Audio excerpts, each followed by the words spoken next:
Transforming Trauma, Unit 5. A workshop presentation developed by Dr. Julian Watchorn on behalf of the Foster and Kinship Carers Association of Tasmania. This workshop received support from the Sydney Myer Fund.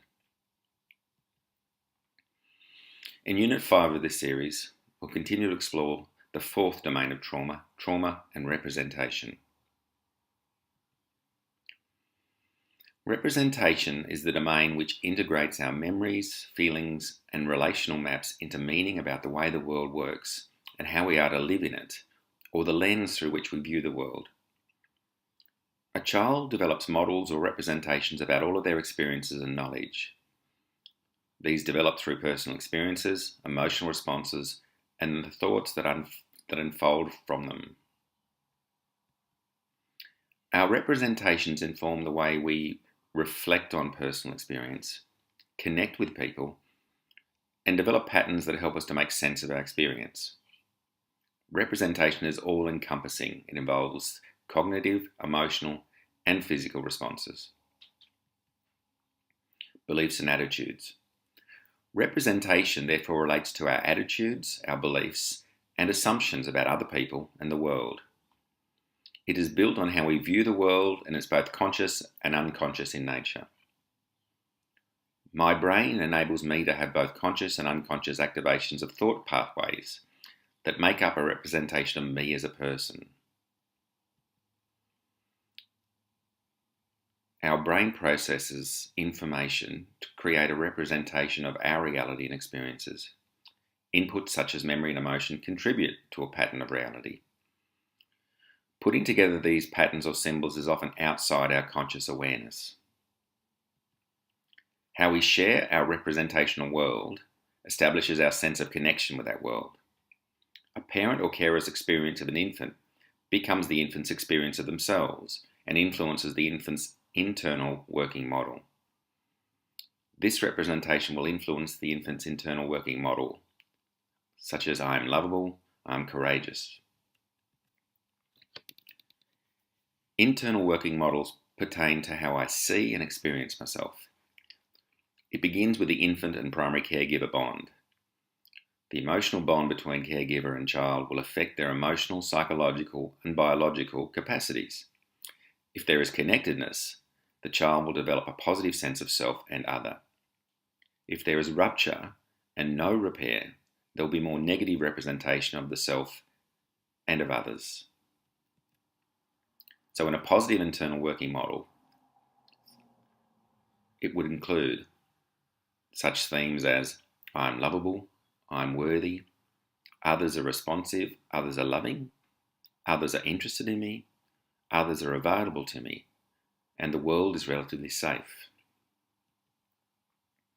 A negative internal working model might include I'm unlovable, I'm unworthy, others are unresponsive, others are neglectful, others are rejecting, others are unavailable, and the world is unsafe.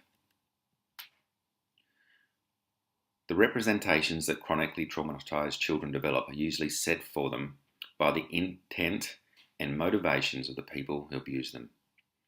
At best, they are unhelpful, and at worst, they are distorted and maintains a children's sense of disempowerment. As an activity, think about what you believe about yourself. And think about what you believe about relationships.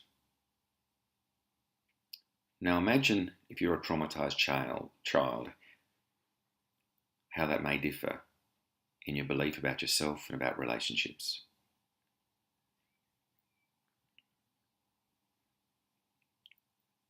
Repeated experiences of harm and rejection by a child's significant carers overwhelms arousal without the availability of repair mediated by relationships. This can lead to a sense of self as defective, helpless, deficient, or unlovable. The child who suffers this repeated harm will often have low self-esteem, a high sense of shame, high levels of guilt, disturbance in body image, and poor sense of separateness. Chronically traumatised children are exposed to experiences which communicate messages about themselves, what they can do, who can they rely on, who they can talk to, and about what. These messages communicate who is in control, the limit of what children can feel about themselves, and that the abuse is unlikely to stop. Such negative messages of control might include, you will do what I say because I say it, you'll experience me as your sole source of support and affirmation, no one else can love you the way I do, your future happiness rests with me, you are not worth taking care of, you are the cause for my violent and abusive behaviour, I determine what your value is to me and others and yourself, you will see the world the way I want to see it. The lens that these children develop is filled with the agenda of the abusive parent or carer. It is meant to limit the exposure of the abuse and keep control over the child and the rest of the family. The messages are communicated both verbally and experientially. Support for changing traumatic representation. Children who have experienced trauma need a lot of support to become aware of the messages they've received. Children's responses to experiences may be confusing to us who do not carry these representations with us. These children need a lot of support to become aware of their working models and the way they influence their thoughts, behaviour, and feelings. Helping children to reshape their representations takes time and exposure to positive relational experiences. It also takes repeated exposure to messages about themselves which counter the messages they received in their original family.